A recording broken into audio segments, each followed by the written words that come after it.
The city never truly slept. It only pretended to rest. At 2:17 a.m., neon lights flickered above an empty street where rainwater reflected broken signs and forgotten dreams. Most people had already chosen comfort over conscience. Doors were locked. Curtains were drawn.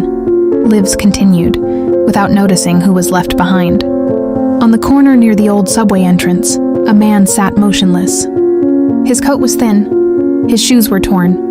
His face looked older than it should have been. People passed him every day. They never saw him. Some whispered, "Another homeless man." Others didn't even look long enough to think. But tonight was different. Across the street, a small food stall was closing. The owner hurried, annoyed by the cold and eager to go home. Unsold food was tossed into plastic bags ready for the trash. The man watched quietly. He didn't beg. He didn't speak. He simply waited, like someone who had learned that asking changed nothing. Then she appeared. A young woman carrying a worn backpack stopped near the stall. Her clothes were simple. Her eyes were tired. She counted coins in her palm twice before stepping forward. She noticed the man. Everyone else avoided eye contact. She didn't. For a brief moment, their eyes met. Something unspoken passed between them. Recognition, perhaps. Not of faces, but of struggle. She hesitated. Helping meant less food for herself. Ignoring him meant becoming like everyone else. Behind them, the stall owner shouted impatiently. Time was running out. The man slowly shook his head, almost as if telling her not to bother. He was used to disappointment. Hope had become dangerous, but she made a choice anyway. That choice, small, quiet, unnoticed, would begin a chain of events no one could stop. Because this man, this forgotten man on a wet street corner, was not who he seemed. And somewhere far away, a phone vibrated in the darkness, unanswered. A call meant only for him. The food stall owner slammed the metal lid shut, muttering complaints under his breath.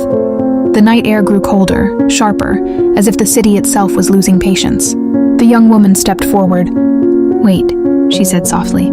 Her voice wasn't confident. It trembled, but it didn't retreat. The owner sighed. "I'm closing. If you're not buying, move."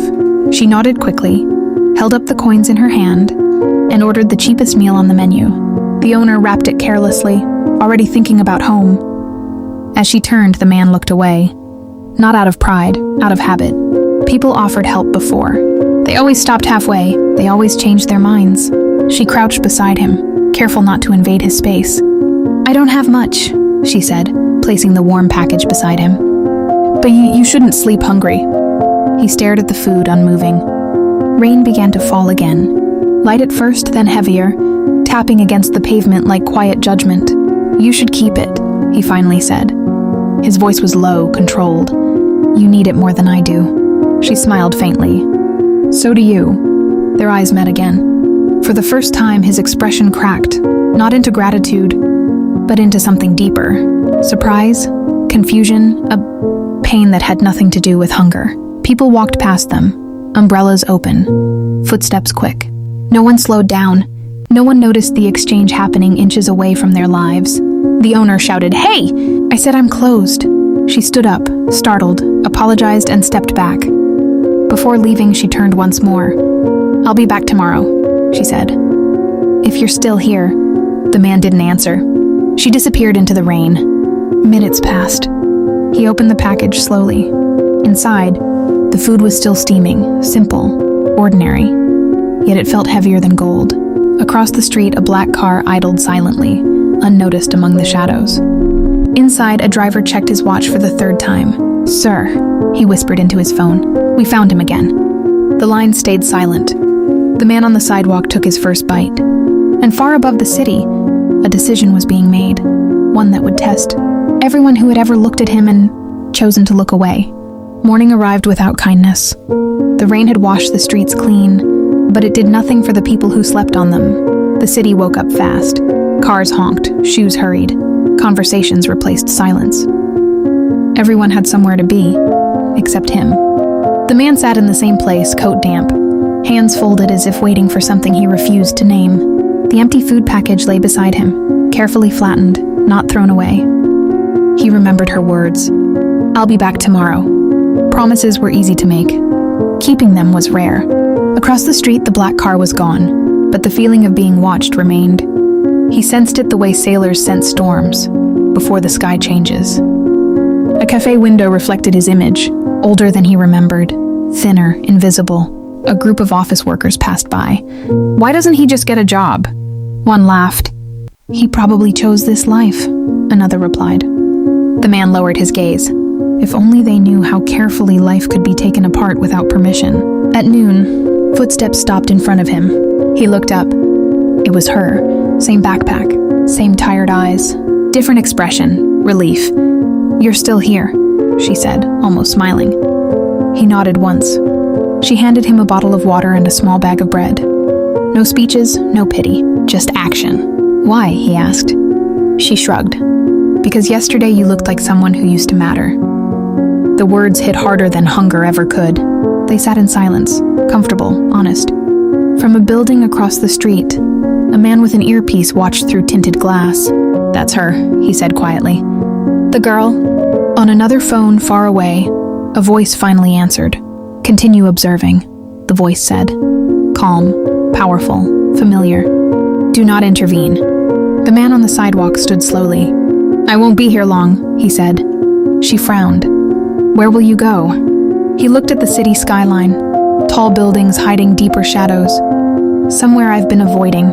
As he walked away, she felt something twist in her chest. This wasn't goodbye.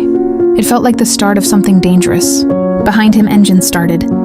And for the first time in years, the man allowed himself to wonder. What would happen if the world finally recognized him? He walked without direction, letting the crowd decide his pace. Every step away from the corner felt heavier than staying. The city looked different when you knew it was watching you back. Reflections in glass windows lingered too long. Footsteps behind him sounded too deliberate. He turned suddenly. No one, just strangers, always strangers. Yet the feeling followed him, persistent, patient. In a narrow alley, he stopped. His breath fogged in the cold air. For a moment, his hand trembled as it reached inside his coat, touching something flat and solid. Not money, not a phone, a card, worn at the edges, untouched for years. He closed his eyes. He had sworn never to use it again. Across town, the young woman sat on a bus, staring out the window. She didn't know why her chest felt tight. She barely knew his name. Actually, she didn't know it at all. And yet she felt like she had just met someone important. Too important to disappear. Her phone buzzed. Unknown number. She hesitated, then answered. "Be careful," a distorted voice said. The line went dead. Back on the street, the man entered a public restroom and locked the door. He leaned against the sink, staring at his reflection. This face had been on screens before, on magazines, on headlines. Now it belonged to no one. He washed his hands slowly, as if trying to erase memory itself. Outside, the black car returned. This time it didn't hide. Two men stepped out. Well-dressed, calm, not. Threatening, but worse, professional. "He knows," one said. "Yes," the other replied. "And she's involved now." The man exited the restroom and froze. They stood waiting. "Sir," one said politely, "it's time to come home." The word home echoed like a threat. He looked past them, toward the street corner, where kindness had found him when nothing else did. And in that moment he realized walking away was no longer an option. The men did not touch him. They didn't need to. Their presence alone carried authority, quiet, heavy, unquestionable. People walking past didn't notice anything unusual. To them, it was just another meeting between strangers on a busy street. But he knew better. "I told you," he said calmly. "I'm done." One of the men smiled, polite and cold. "You don't get to be done."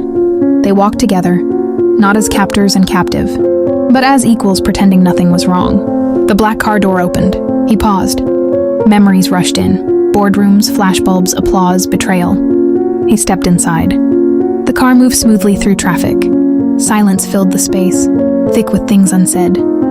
"You were supposed to be gone forever," the man beside him said. "I was," he replied, "until the world reminded me what it is."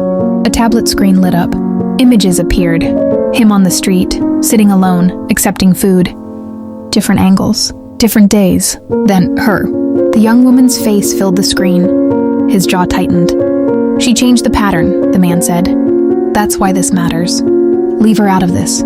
That depends on you."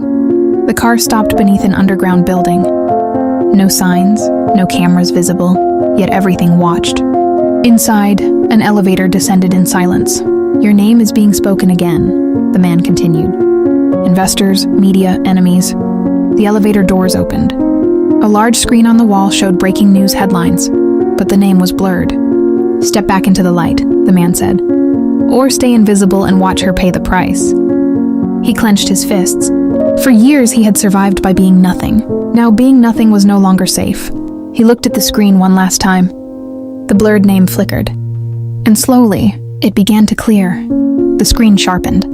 Letters appeared slowly, as if the system itself hesitated to reveal them. The men in the room stood still, watching his face more than the name. He turned away before it fully cleared. Turn it off, he said. The screen went dark. Pretending it doesn't exist won't erase it, one of them replied. The world remembers.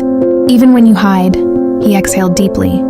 The world only remembers what it wants. The elevator doors closed behind them, sealing the room. No windows, no clocks, just quiet pressure. Why now? He asked. You had years. Because something changed, the man answered. You were invisible. Then you weren't. A new image appeared, security footage from the street corner. The young woman handing him food, sitting beside him, talking. She humanized you again, the man continued. That makes you dangerous. Dangerous to who? To everyone who benefited from your disappearance. Across the city, the young woman stood at the same corner, confused. He wasn't there. The space felt wrong without him. She waited longer than she planned to. A stranger approached her.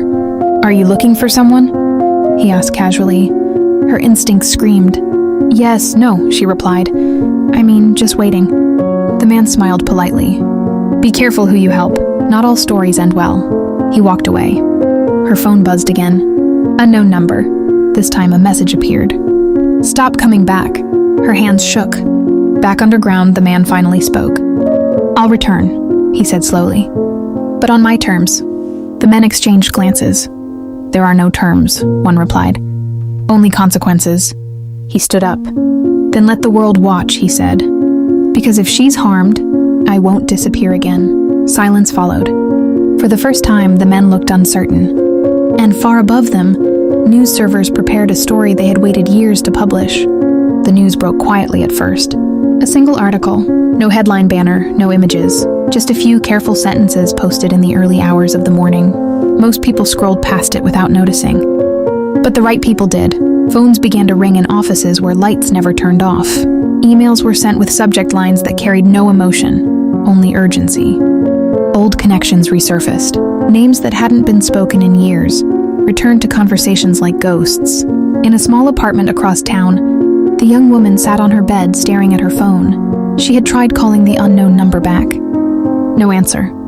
The message replayed in her mind. Stop coming back. Fear mixed with anger. She didn't like being told what to do, especially by someone hiding in the dark. She opened the article again. The photo was blurred. The name was still hidden. But the description felt wrong. A former public figure believed to have vanished years ago. Her heart began to race. She remembered his eyes, the way he spoke, the calm beneath exhaustion. This can't be him, she whispered. Underground, the man stood alone in a room filled with screens. Live feeds, financial charts, news outlets warming up like engines before a race. They're circling, one of the men said. Once they confirm, there's no turning back. Good, he replied. You don't understand, the man continued. They won't just look at you. They'll look at everyone connected to you. The screen changed. A street camera, the corner, her. He stepped forward. You promised she'd be untouched. We promised observation, came the calm reply. Not protection. His silence was sharp. Above ground, she left her apartment anyway. Hoodie pulled low, heart pounding. She needed answers, real ones. She didn't notice the car slowing behind her. Not yet. Back in the room, an alert flashed red. Movement detected, a voice said. The man's eyes locked onto the screen. For the first time in years, fear, not for himself, cut through his control. Get me out, he said coldly. Now, because the truth was no longer patient, and neither was he. The car followed at a distance, not close enough to alarm her. not far enough to lose her. She felt it anyway. The air changed. Footsteps echoed differently. Reflections in store windows lagged half a second too long. Her pace slowed, then quickened, unsure which choice was safer. She turned a corner sharply.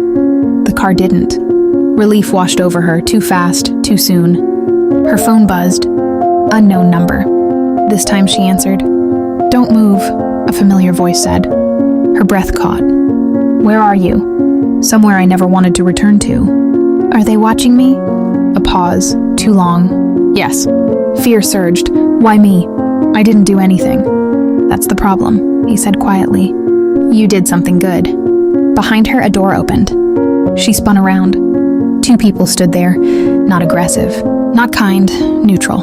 "Miss," one said calmly, "we need to ask you a few questions." Her mind raced. Underground alarms lit the room in red. Conversations overlapped. Orders were given too late. "They reached her first," someone said. The man slammed his fist into the table.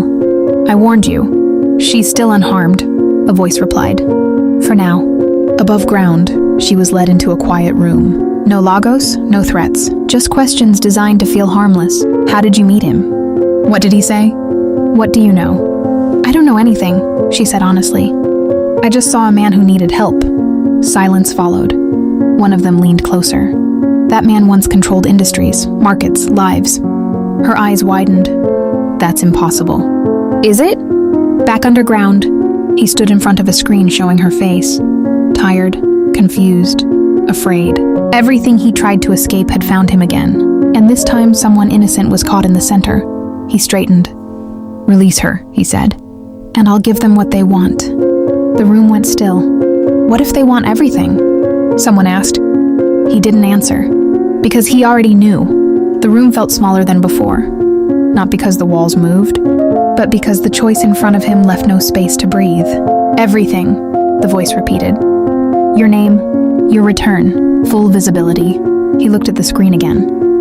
She sat alone now, hands folded tightly, trying to stay calm for reasons she didn't understand.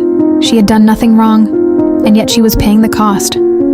"I disappeared to stop this," he said quietly. "And by disappearing," the voice replied, "you created something worse, uncertainty." Silence stretched. Then he nodded once. "Prepare the release." Across the city, servers activated. Articles updated. Headlines sharpened. Names that had been blurred for years finally appeared in full clarity. In her quiet room, the door opened. "You're free to go," one of them said. She stood slowly. "Why?" "Because the truth no longer needs you." Outside, the city felt louder, brighter, different. Her phone exploded with notifications. Messages, news alerts, missed calls. She stopped walking.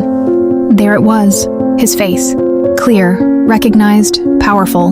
The man she fed on a cold night was suddenly everywhere. Her knees weakened. Underground, he stepped into the light for the first time in years. Cameras waited. Voices prepared questions he would never answer. "This will not protect her forever," someone warned. "I know," he replied, "but it gives her a chance." "And you?" He smiled faintly. "I stopped needing one." Above ground, she sat on a bench staring at the screen. People passed her, talking excitedly, arguing, speculating. None of them noticed the girl whose kindness started it all. She looked up at the sky, confused and overwhelmed. Somewhere deep below, he faced the world again, and both of them understood the same terrifying truth. Once the truth is seen, it can never be unseen. The world reacted exactly as he expected. Markets shook. Old allies rushed forward. Enemies crawled out of silence. Cameras followed his every step, hungry for a redemption story or a downfall. He gave them neither. He spoke once, only once. Not about power, not about loss, not about the years he vanished. "I was seen as nothing," he said calmly before the cameras. "And in that nothingness, I learned who still saw me as human." That was all. He walked away before questions could be asked. Across the city, the young woman watched the broadcast from a small cafe. The sound was low. She didn't need to hear more. She already understood. Her phone buzzed. A final message. "You saved me when I forgot who I was. Live freely. Never doubt that kindness matters." No name, no number, just truth. Days passed. The city returned to its rhythm. New stories replaced old ones. A attention moved on as it always did. She went back to the corner one last time. The spot was empty, but it didn't feel forgotten anymore. She smiled faintly and placed a small bag of food on the ground, then walked away. Somewhere far from cameras and control, a man sat alone, unseen again by choice this time. Not hiding, not running, at peace, because he knew something the world often forgot. Power can disappear, money can vanish, names can fade, but kindness always leaves a mark, even when no one is watching.